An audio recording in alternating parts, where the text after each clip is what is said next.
సభాధ్యక్షులు సోదరులు అల్లం నారాయణ గారికి, రాష్ట్ర మంత్రివర్యులు శ్రీమతి సీతక్క గారికి, అలాగే రాష్ట్ర Congress committee campaign committee chairman సోదరులు మధు యాష్కి గౌడ్ గారికి, సిపిఐ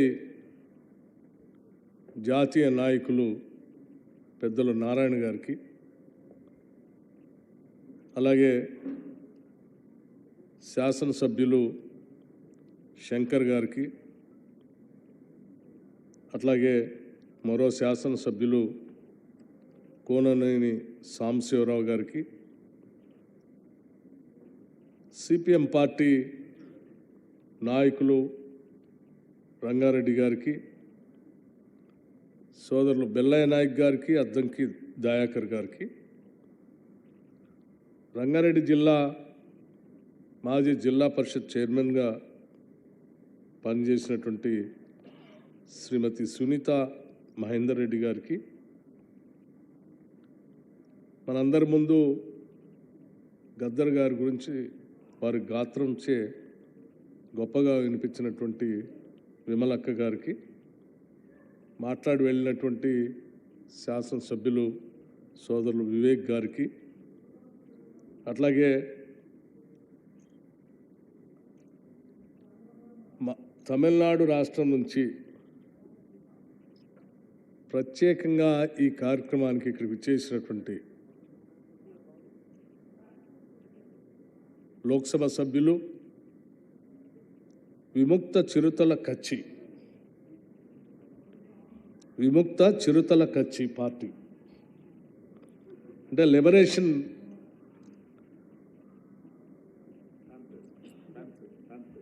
లిబరేషన్ ప్యాంథర్స్ పార్టీ, చాలా గొప్పగా ఉంది పేరు. విముక్త చిరుతల కచ్చి పార్టీ అధ్యక్షులు లోక్సభ సభ్యులు తిరువల్లవన్ గారు,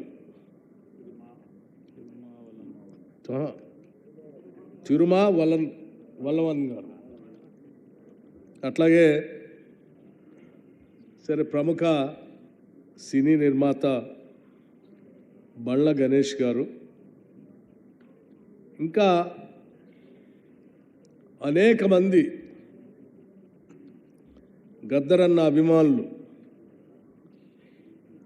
ఆయన గాత్రాన్ని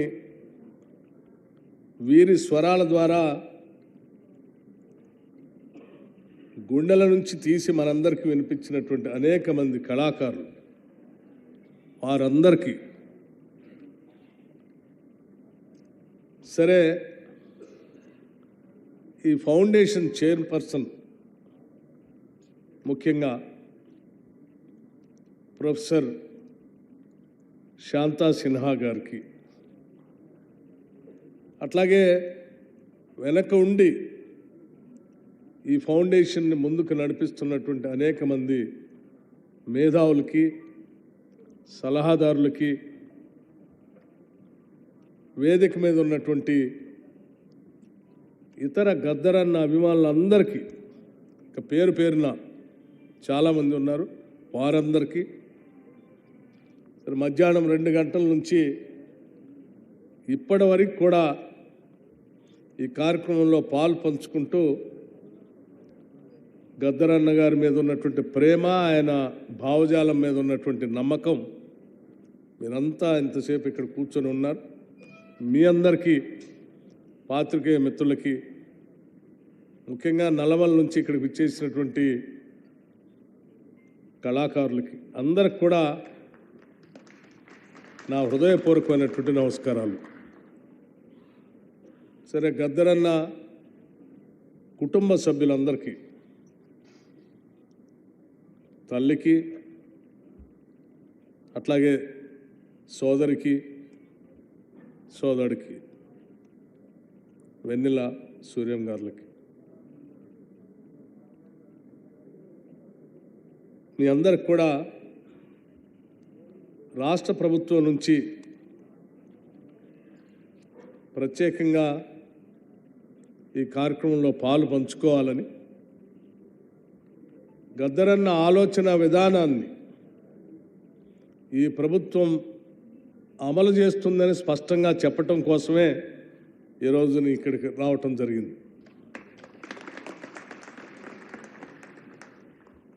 గద్దరన్న గురించి నాకంటే మీరే బాగా మాట్లాడగలరు. నాకంటే ముందు మాట్లాడినటువంటి పెద్దలు కూడా బాగా చెప్పారు కూడా.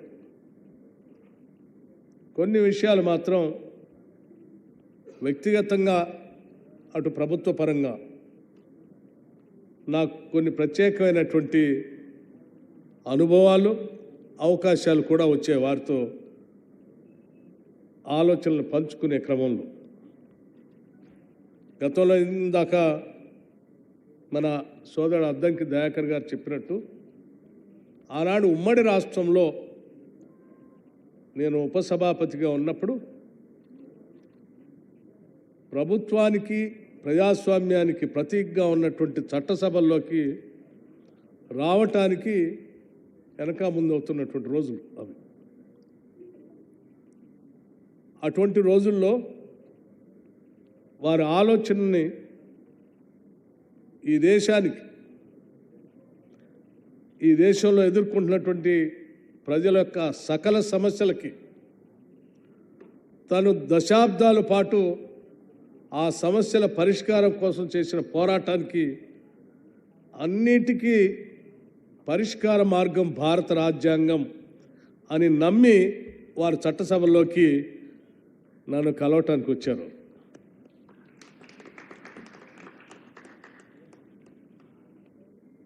అనేక భావజాలాలు, అనేక మార్గాలు, ఈ భావజాలాలు, ఈ మార్గాలన్నీ కూడా భారతదేశంలో ఉన్నటువంటి అనేక రకాలైనటువంటి అసమానతల పైన యుద్ధం చేసేటువంటి కార్యక్రమాలు. ఆ అసమానతలను తొలగించి ఒక మానవ అద్భుతమైనటువంటి సమాజాన్ని నిర్మించడానికి మార్గాలు ఎత్తుక్కుంటూ రకరకాల పోరాటాల పంచమంలోకి వెళ్ళినటువంటి గద్దరన్న చివరికి మనందరికీ చెప్పినటువంటి సందేశం ఏంటంటే, సకల సమస్యలకి పరిష్కారం భారత రాజ్యాంగం ఒక్కటే. ఆ భారత రాజ్యాంగాన్ని కాపాడుకుంటూ దాన్ని అమలు చేయటం కోసం మనందరం పోరాటం చేస్తే అన్ని సమస్యలకి పరిష్కారం దొరుకుతుందని చెప్పి స్పష్టంగా వారు చెప్పినటువంటి విధానం నిజంగా మనం అందరం ఆచరించదగినటువంటి విధానం అని నేను తూచా తప్పకుండా నమ్ముతా ఉన్నాను. మీ అందరికి కూడా విజ్ఞప్తి చేస్తూ ఉన్నాను. చాలామంది అనుకుంటారు గద్దరన్న కేవలం బడుగు బలహీన వర్గాల కోసం మాత్రమే పోరాటం చేశాడు. కాదు, ఈ సమాజంలో సమస్యలు ఎదుర్కొంటున్నటువంటి ప్రతి ఒక్కళ్ళ కోసం ఆయన పోరాటం చేశాడు. ముఖ్యంగా ఆయన స్త్రీ పక్షపాతి. అందరికంటే ఎక్కువ సమస్యలు భారతీయ సమాజంలో, సంస్కృతిలో ఎక్కువగా అనగదొక్కబడింది స్త్రీ. ఆ స్త్రీ కోసం నేను పోరాటం చేయాలని చెప్పి అనేక సందర్భాల్లో ఆయన పాటల్లో చూపించాడు, ఆటలో కూడా చూపించాడు. తన తల్లి బాధను కూడా చక్కగా పాడుతూ లచ్చువమ్మ అని సిరిమల్లె చెట్టు కింద లచ్చుమమ్మ అని చెప్పి ఆయన రాసిన పాటని చివరి రోజుల్లో నాకు చాలాసార్లు దాన్ని ఎందుకు రాశాడు, దాని అర్థం ఏంటి అని చాలా వివరించి చెప్పేటప్పుడు ఆయన ఆలోచనలు చూస్తూ ఉంటే నాకు అనిపించేది, ఫిలాసఫీ తత్వానికి సరిహద్దులు లేకుండా ఆయన పటాపంచలు చేసుకొని అనేక తత్వాలని దాటి ఆయన చాలా గొప్పగా ఆలోచించేవాడు. నాకు తెలిసి గద్దర్ లాంటి వాడు శతాబ్దంలో ఒక్కడే పుడతాడు.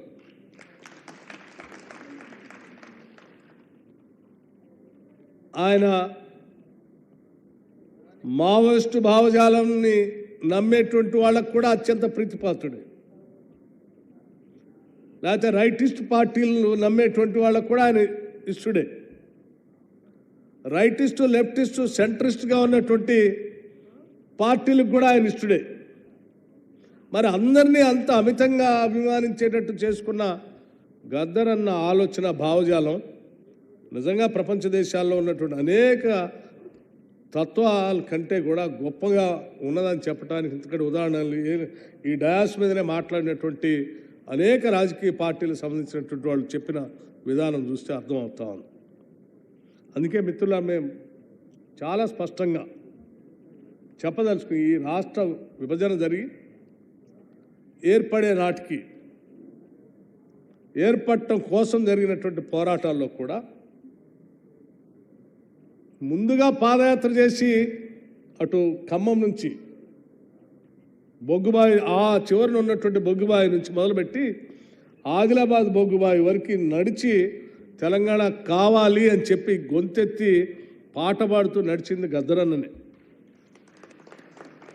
తెలంగాణ కోసం చాలామంది నేనే పుట్టాను, నేనే నడిచాను, నా దాన్నే వచ్చిందని చాలామంది చెప్పుకుంటూ ఉంటారు. కానీ ఆ తెలంగాణలో ఆ ఉద్యమానికి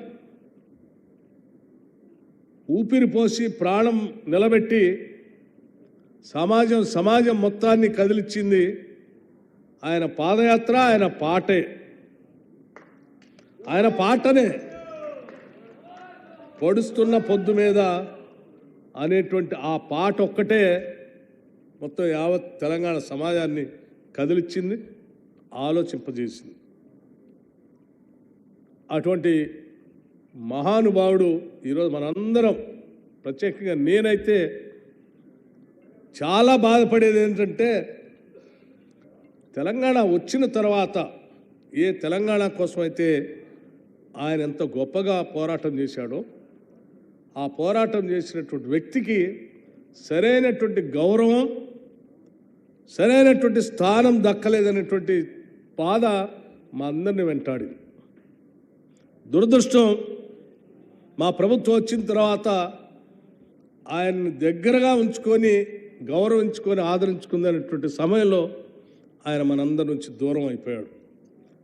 మేము ప్రభుత్వం తెచ్చుకున్న తర్వాత ఇప్పటికి కూడా ప్రతిరోజు సాయంత్రం పూట ఒక్కసారైనా అరే గద్దరన్న ఉంటే ఎంత బాగుండేది, ఈరోజు మనం చేసే ఆలోచనల్ని, మనం తీసుకునే విధానాల్ని చూసి సంతోషించేవాడు.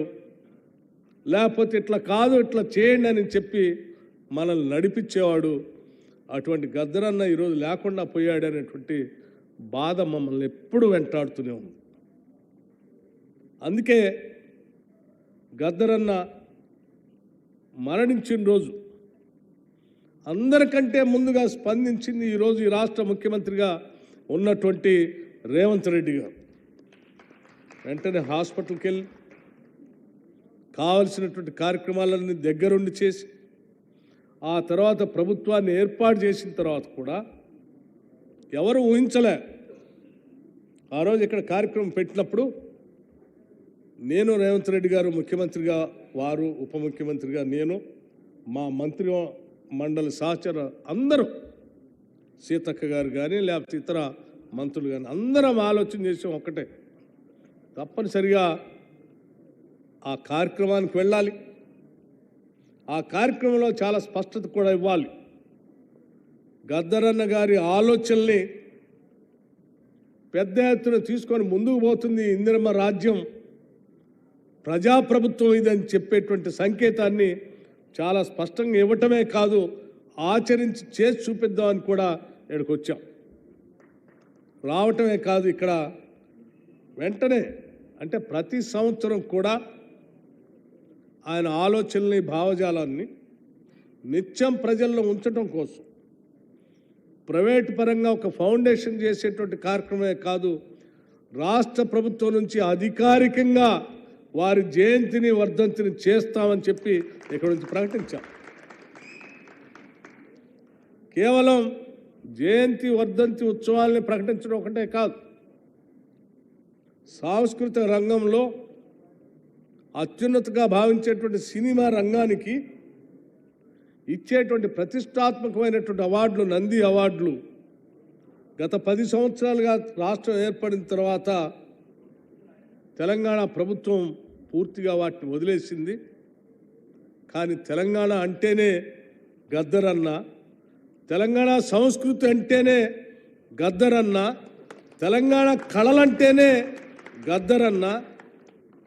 గద్దరన్న ఆట పాట తెలంగాణలో ప్రతి పల్లెల్లో కనిపించేటువంటి సంస్కృతిని కట్టిపడేసే విధంగా ఆయన చూపించాడు. కాబట్టి ఈ కళలకు సంబంధించిన అత్యున్నతమైనటువంటి సినిమా రంగానికి ఇచ్చేటువంటి అవార్డుల్ని గద్దరన్న పేరు మీద అవార్డులు ఇవ్వాలనేటువంటి ఆలోచనని అధికారికంగా ఇక్కడి నుంచే రాష్ట్ర ముఖ్యమంత్రి రేవంత్ రెడ్డి గారు ప్రకటించారు.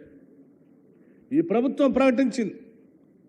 ఈ ప్రభుత్వం తప్పనిసరిగా గద్దరన్న ఆలోచనల్ని ముందుకు తీసుకొని పోయేటువంటి ప్రతి సంఘటనను కూడా ఉపయోగిస్తుంది.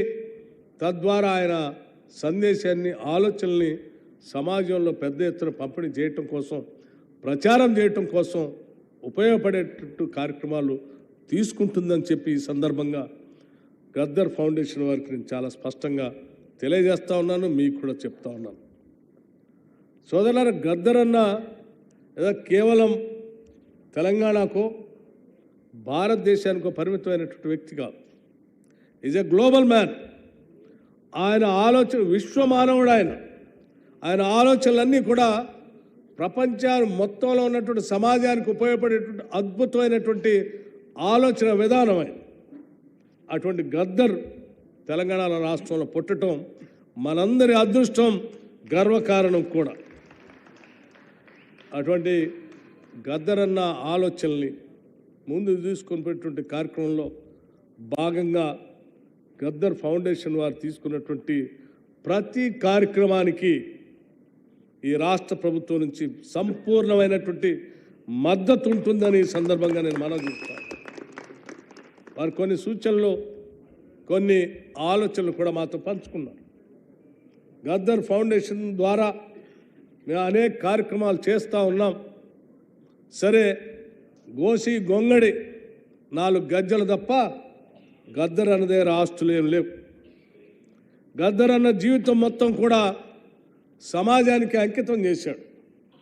ఈరోజు ఆయన ఆలోచనలు కానీ, ఆయన కుటుంబాన్ని కానీ, ఆయన విధానాన్ని కానీ ముందుకు తీసుకోవాల్సిన బాధ్యత ఈ సమాజందే అని చెప్పి పూర్తిగా నమ్ముతున్నటువంటి వ్యక్తిగా నేను చెప్తా ఉన్నా. సమాజ బాధ్యతతో పాటు ప్రభుత్వ బాధ్యత కూడా తీసుకుంటుందని కూడా ఈ సందర్భంగా మీ అందరికీ నేను మనవి చేస్తూ ఉన్నాను. వారు అడిగారు, గద్దరన్న, నేను ఇప్పుడే అక్కడ కూర్చున్నప్పుడే చెప్పాను శాంతా సిన్హా గారితో, గద్దర్ ఫౌండేషన్తో మీరు ఆలోచనతో పాటు సంవత్సరానికి కనీసం 2-3 సార్లైనా గద్దరన్న పేరు మీద కల్చరల్ కార్యక్రమాలని కంపల్సరీ రాష్ట్ర వ్యాప్తంగా ప్రతి జిల్లాలో కూడా మీరు కండక్ట్ చేయాలి. ఎంతటి గొప్ప కళాకారులండి. గొంతు దించుకొని వారు అసలు గుండెల నిండా ప్రేమతో వాళ్ళు పాట పాడుతూ ఉంటే గద్దరన్న ఆలోచనలు ప్రతి మాటలో కూడా పాట రూపంగా వాళ్ళు వినిపిస్తూ ఉంటే అంతకంటే ప్రచార కార్యక్రమం ఏం అవసరం లేదు గద్దరన్న ఆలోచన. అందుకే నేను వారిని ప్రత్యేకంగా కోరుతా ఉన్నాను, ప్రతి సంవత్సరం కనీసం 2-3 సార్లైనా గద్దరన్న పేరు మీద కల్చరల్ ప్రోగ్రామ్స్ మీరు కండక్ట్ చేయాల్సిందే. అది కేవలం స్టేట్ హెడ్ క్వార్టర్స్లోనే కాదు, ఎన్ని చోట్ల వీలైతే అన్ని చోట్ల ఎక్కువ సార్లు మీరు ఆ చేసే కార్యక్రమాన్ని చేపట్టవలసిందిగా కూడా నేను కోరుతా ఉన్నాను. అట్లాగే గద్దరన్న ఆలోచనల పైన నిత్యం రీసెర్చ్ జరుగుతూనే ఉండాల్సింది. ఆయన రాసిన పుస్తకాలు కానీ, పాటలు కానీ, లేకపోతే ఆయన ఆలోచన విధానం పైన రీసెర్చ్ జరగాలి. ఆయన ఆలోచన విధానాన్ని ప్రచారం చేయడానికి కావాల్సిన వ్యవస్థను కూడా గద్దర్ ఫౌండేషన్ ఏర్పాటు చేసుకోవాలి. ఆయన ఆలోచనలు కేవలం 4 గదులకు మాత్రమే ఆయన రాసిన పుస్తకాల్లో నిక్షిప్తమై ప్రచారం జరగకుండా 4 గదులు మాత్రమే పరిమితం కాకుండా చూడాలని చెప్పి గద్దర్ ఫౌండేషన్ వారిని నేను ప్రత్యేకంగా కోరుతా ఉన్నాను. దానికోసం రాష్ట్ర ముఖ్యమంత్రి గారు ఈరోజు అమెరికాలో ఉన్నారు. వారు ఇక్కడే ఉంటే తప్పనిసరిగా ఈ కార్యక్రమానికి కూడా వచ్చి ఉండేవారు. కానీ వెళ్లే ముందు మేమిద్దరం చర్చించుకున్నాం. మా మంత్రివర్గ సహచరులు అందరితో కూడా మాట్లాడుకున్నాం. గద్దరన్న కార్యక్రమం రోజు నేను ఉండను, కానీ ఉప ముఖ్యమంత్రిగా మంత్రులుగా ఎంతమంది అవకాశం ఉంటే అంతమంది వెళ్ళండి. ఆ కార్యక్రమానికి ఫౌండేషన్కి కావాల్సినటువంటి అవసరమైతే ఆర్థిక సహాయాన్ని మీరు అక్కడ ప్రకటించరండి అని చెప్తే వారి మాటగా చెప్తా ఉన్నాను. గద్దర్ ఫౌండేషన్ కార్యక్రమాల్ని ముందుకు తీసుకొని పోవటం కోసం నిత్యం రీసెర్చ్ జరగటానికి 3 కోట్ల రూపాయలని గద్దర్ ఫౌండేషన్ కార్యక్రమానికి ఇక్కడ ప్రకటిస్తూ ఉన్నాం. అట్లాగే గద్దర్ స్మృతి వనం కావాలని కూడా చాలామంది సభ్యులంతా చెప్పారు. మేధావులు ఆలోచన చేసి ఆయన ఆలోచన విధానాన్ని ఒక మ్యూజియంలాను లేకపోతే ఆ స్మృతి వనం దగ్గరికి సందర్శించుకున్న ప్రతి సందర్భంలో ఆయన చెప్పిన ఆలోచన అమలు చేయటం కోసం కొద్ది మందికైనా స్ఫూర్తి చెందితే ఈ సమాజానికి ఉపయోగపడుతుందనేటువంటి ఆలోచనతో ఈ రాష్ట్ర ప్రభుత్వం తప్పనిసరిగా ఆలోచన చేసింది. వారు ప్రత్యేకంగా నన్ను చెప్పమన్నారు కూడా. నెక్లెస్ రోడ్లో వారి స్మృతి వనం ఏర్పాటు చేయటానికి 1 ఎకరం స్థలాన్ని అక్కడ కేటాయించి అక్కడ ఒక స్మృతి వనాన్ని కూడా ఏర్పాటు చేసేటువంటి కార్యక్రమాన్ని చేస్తున్నామని కూడా ఈ సందర్భంగా మీ అందరికీ తెలియజేస్తా ఉన్నాను. ఇది రాష్ట్ర ప్రభుత్వం తరఫున చేసేటువంటి కార్యక్రమాలు. అట్లాగే భవిష్యత్తులో కూడా ఈ గద్దరన్న కార్యక్రమాలకు సంబంధించి పెద్ద ఎత్తున మీరు చేసే ప్రతి కార్యక్రమానికి కూడా రాష్ట్ర ప్రభుత్వం తరఫున సంపూర్ణమైనటువంటి మద్దతు ఉంటుందని చెప్పటమే కాదు, మేము తీసుకునేటువంటి ప్రతి విధానపరమైన నిర్ణయంలో కూడా ఈ సామాజిక అవసరాల కోసం తీసుకునే ప్రతి విధానపరమైన నిర్ణయాలు కూడా ప్రతి సందర్భంలో ఒక్కసారి మేము కళ్ళు మూసుకొని గద్దరన్న ఉంటే ఈ సమస్య పైన ఏం చెప్పి ఉండేవాడు, ఏ రకంగా నిర్ణయం చేయమని చెప్పి ఉండేవాడు అని ఒక్కసారి కళ్ళు మూసుకొని ఆలోచన చేసి ఆ ఆలోచనకు అనుగుణంగా మేము విధానపరమైనటువంటి నిర్ణయాలు తీసుకుంటున్నాం. ఈరోజు బడ్జెట్ పరంగా కూడా చూస్తే కూడా, రాష్ట్ర ప్రభుత్వ పాలనా పరంగా చూస్తే కూడా, ఆలోచన పరంగా చూస్తే కూడా మేము ప్రతి సందర్భంలో ఆయన ఆలోచనని సాధ్యమైనంత మేరకు దాంట్లో ప్రతిబింబింపు చేసే విధంగా నిర్ణయాలు తీసుకుంటున్నాం. మా నిర్ణయం ప్రతి వెనుక ఈరోజు రాష్ట్ర వ్యాప్తంగా ఉన్నటువంటి పేదవాళ్ళకి సంబంధించినటువంటి ఇల్లు లేనటువంటి వాళ్ళందరికీ కనీసం 5 లక్షలు తగ్గకుండా ఇళ్ళు శాంక్షన్ చేసి ఇవ్వాలనేటువంటి ఆలోచన ఆ రోజు రాష్ట్ర వ్యాప్తంగా ఉన్నటువంటి కాంగ్రెస్ పార్టీ ఆధ్వర్యంలో చేసినటువంటి పాదయాత్రలో భాగంగా అటు రాష్ట్ర కాంగ్రెస్ కమిటీ అధ్యక్షులుగా వారు కానీ, క్యాంపెయిన్ కమిటీ చైర్మన్గా మా మాధు యాష్కి గౌడ్ గారు కానీ, లేకపోతే సిఎల్పి లీడర్గా నేను తీసుకున్న పాదయాత్ర కానీ, లేకపోతే మా పార్టీకి సంబంధించిన నాయకులంతా చేసిన కార్యక్రమాల్లో భాగంగా ప్రతి సందర్భంలో గద్దరన్న గారు పాల్గొనేవాడు. పీపుల్స్ మార్చ్ అనేటువంటి పేరు కూడా నా పాదయాత్రకి ఆయన నామకరణం చేసింది. పీపుల్స్ మార్చ్ అని ఆయనే నామకరణం చేసి దానికి థీమ్ సాంగ్ రాసింది కూడా ఆయనే.